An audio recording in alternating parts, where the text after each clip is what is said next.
মধ্যরাতের মায়া ghost FM with অভি। নমস্কার বন্ধুরা, আমাদের এই মধ্যরাতের চ্যানেলটিতে আপনাদের সকলকে স্বাগতম। আশা করি সকলেই ভালো আছেন। আজকে আপনাদের মাঝে নিয়ে এসেছি নতুন এক রোমাঞ্চকর সত্য ঘটনা, যা ঘটেছিল আমার এক বন্ধু সুজনের সঙ্গে। এখন তার বর্তমান ঠিকানা বগুড়ায়, কিন্তু ঘটনাটি যখন ঘটেছিল তখন তার ঠিকানা ছিল বান্দরবানে। ঘটনাটি আমি তার মতো করে বলছি। মৌসুমটা ছিল শীতের সময়, আর শীতের সময় ভাপা পিঠা খেতে সকলেই পছন্দ করে, সকালে ও সন্ধ্যায়। তো একদিন আমি আর আমার এক বন্ধু সন্ধ্যায় ভাপা পিঠা খাওয়ার জন্য বের হয়েছিলাম। তো দোকানটা ছিল আমাদের বাসা থেকে বেশ কিছু দূরেই। আর জেনে রাখা ভালো যে দোকানটা আর আমাদের বাড়ি তার মাঝামাঝি ছিল এক শ্মশান। তো আমি আর আমার বন্ধু সাইকেল নিয়ে যাচ্ছি সন্ধ্যায় ভাপা পিঠা খাওয়ার উদ্দেশ্যে। শীতের সময়, চতুর্দিকে হালকা হালকা কুয়াশা। সন্ধ্যায় আমি আর আমার বন্ধু সাইকেল নিয়ে যাচ্ছি। কিছু দূর যেতেই দেখতে পেলাম সেই শ্মশানটা। সকল কিছুই যেন নির্জন, গা ছমছমে একটা পরিবেশ।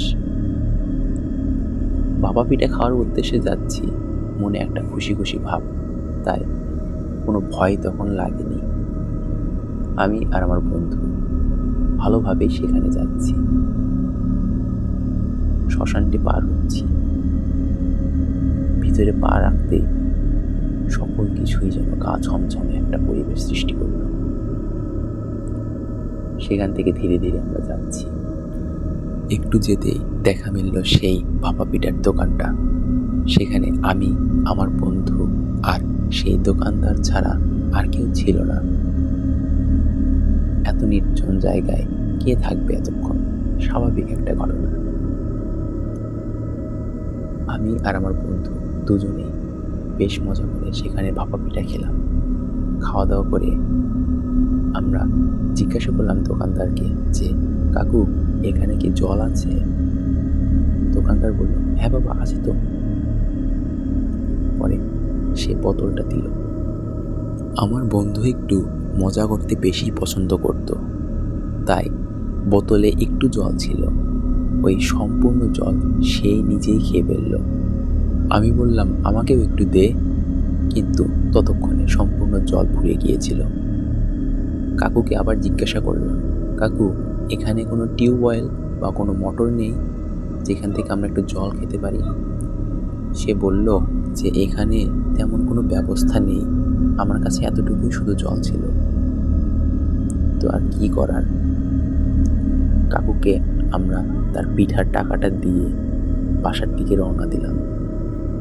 এখানে আসার সময় তেমন কিছু মনে হচ্ছিল না, কিন্তু বাসা ফেরার সময় দেখতে পেলাম শ্মশানটা যেন কেমন এক ভয়ঙ্কর রূপ ধারণ করেছে। আমি আর আমার বন্ধু দুজনে সাইকেলে করে যাচ্ছি। সাইকেলটা আমি চালাচ্ছিলাম। শ্মশানের ভিতর দিয়ে যেতেই সাইকেলটা কেমন যেন ধীরে ধীরে যাচ্ছে। আমার বন্ধু বলল, তাড়াতাড়ি চল, দেরি হয়ে যাচ্ছে তো। কিন্তু আমি কি করব, আমার সাইকেলটা দ্রুত যাচ্ছে না। আমার বন্ধু বিরক্ত হয়ে বলল, এত দেরি কেন করছিস? তুই জানিস না জায়গাটা কেমন? আর বাসায় চিন্তা করবে তো, তাড়াতাড়ি চল। আমি দ্রুত প্যাডেল করলাম, কিন্তু যেতে পারছি না। একটা সাধারণ মানুষও যদি আমাদের সামনে দিয়ে হেঁটে যায়, তাহলে সে সাইকেলের আগে যেতে পারবে। আমার বন্ধু পরে বলল আমাকে, তুই পেছনে বস, সাইকেলটা আমি চালাচ্ছি। পরে আমি পেছনে বসলাম। আমার বন্ধু সাইকেল চালানো শুরু করল। চলাতে চলাতে সে বলল, আজকে তোর কি হয়েছে রে? তোর হঠাৎ এত ওজন বেড়ে গেল কি করে? তুই তো শুধু 2টা পিঠা খেয়েছিস। আমি বললাম, জানি না আমি কি সব যেন ঘটছে আমার সাথে। আমার বন্ধু কিছু একটা আন্দাজ করতে পারল।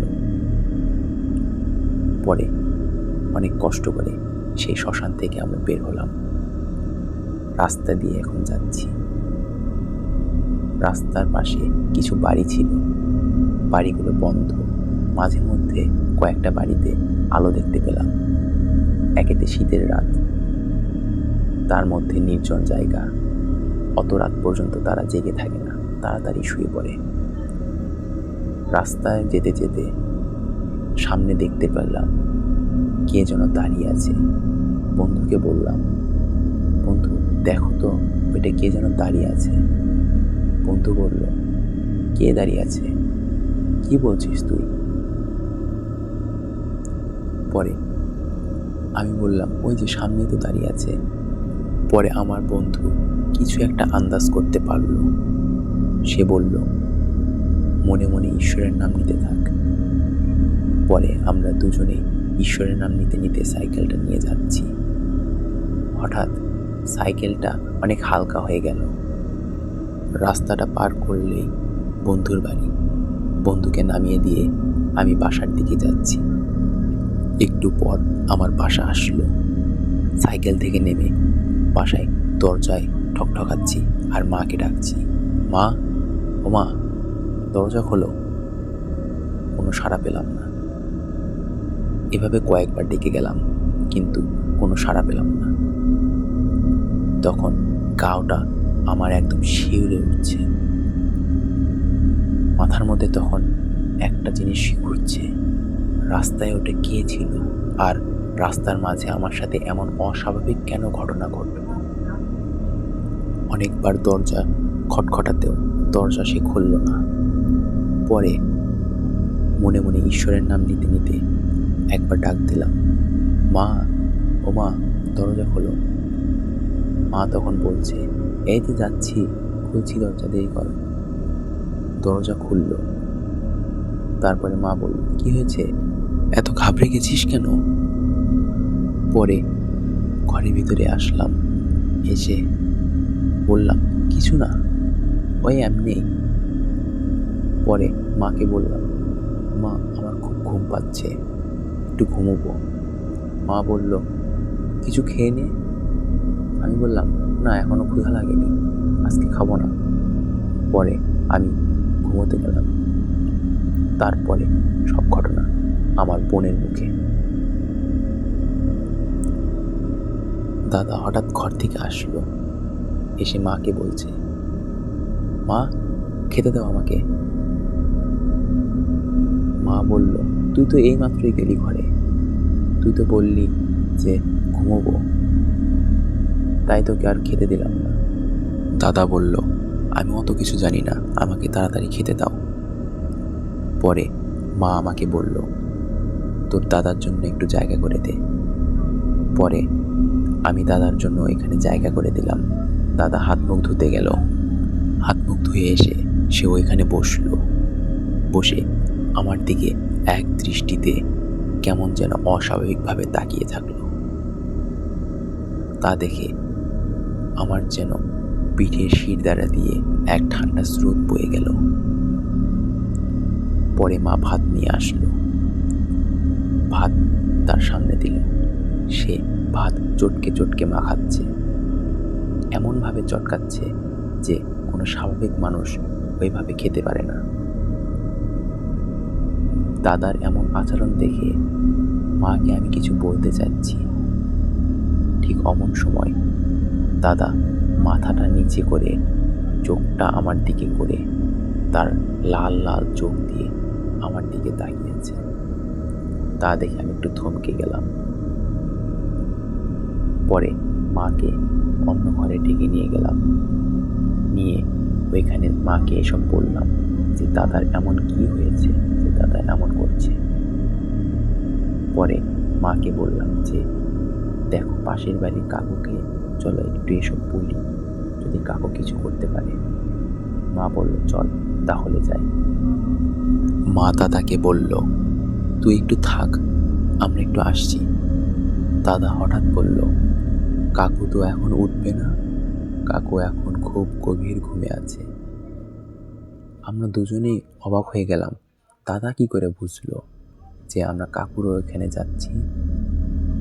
পরে মা বলল, না না, কাকুকে এখানে ডাকতে যাব, এমনি পাশের বাসা থেকে একটা কিছু নিয়ে আসতে যাচ্ছি। এই বলে আমরা কাকুকে ডাকতে গেলাম। কাকুর বাসার ওইখানে গিয়ে কাকুকে ডাকছি, কিন্তু কোনো সাড়া পাচ্ছি না। এক সময় মাথার মধ্যে আসলো যে ঈশ্বরের নাম নিতে নিতে একবার ডাক দিই, যদি কোনো সাড়া মেলে। মনে মনে ঈশ্বরের নাম নিচ্ছি, আর একবার ডাক দিলাম। ভিতর থেকে কাকু বলছে, কি হয়েছে? এই যে যাচ্ছি। পরে দরজা খুলে আমরা ভিতরে গেলাম, গিয়ে কাকুকে সব ঘটনা বললাম। কাকু বলল, ওকে একটু নিয়ে আসো। পরে আমি আর মা একটু সাহস করে দাদাকে ডাকতে গেলাম। গিয়ে দেখি দাদা বাসায় নেই। পুরো বাসা তন্ন তন্ন করে খোঁজা হলো, কিন্তু কোথাও দাদাকে পেলাম না। কাকুকে এই কথা বলতে আসছি, ঠিক অমন সময় চোখটা গেল রাস্তার ওইখানে। দেখি দাদা রাস্তাতে হেঁটে হেঁটে কোথায় যেন যাচ্ছে। পরে মাকে ডাক দিলাম। পরে আমি আর মা দাদাকে অনেক টেনে হেঁচড়ে কাকুর কাছে নিয়ে আসলাম। কাকু তার কবিরাজি ঝোলা থেকে একটা গাছ বের করলো। সেই গাছ দাদার মাথায় রেখে মন্ত্র পড়া শুরু করলো। ঠিক অমন সময় দাদা বলে উঠল, আমাকে ছেড়ে দে, ছেড়ে দে, আমাকে যেতে দে। কাকু বলল, যেতে দেব? তুই আগে বল, তুই কে, আর কেনই বা এখানে এসেছিস, আর তুই কোথায় থাকিস? তখন সে বলল, আমি শ্মশানে থাকি। তোদের এই ছেলে আজকে আমার বাসার ওদিক থেকে এসেছে, তাই এর সঙ্গে এসেছি। কাকু বলল, ও বুঝতে পারিনি, তুই ওকে ছেড়ে দে। সে বলল, না, ছাড়বো না। পরে কাকু তাকে মন্ত্র দিয়ে দাদার শরীর থেকে ছাড়িয়ে দিল, আর বলল যে এখন একে বাসায় নিয়ে যান। আর একটা তাবিজ দিল, বলল এই তাবিজটা বাসায় গিয়ে পরিয়ে দেন, আর ওর কোনো কিছু হবে না। তারপরে আমরা দাদাকে বাসায় নিয়ে আসলাম, এসে তাবিজটা পরিয়ে দিলাম। দেওয়ার পরে মা দাদাকে বিছানায় শুয়ে দিল। আমি আর মা দাদার পাশেই বসে আছি। এভাবে দেখতে দেখতে রাতটা কেটে গেল। পরদিন সকালে দাদার ঘুম ভাঙল। দাদা বলল, কি হয়েছিল আমার? তোমরা এখানে বসে আছো মানে? পরে মা দাদাকে সব ঘটনা খুলে বলল। তার একটু পরেই আমরা পাশের বাড়ির কাকুর বাসা থেকে একটা কান্নার আওয়াজ শুনতে পেলাম। আমরা সবাই ওইখানে গেলাম।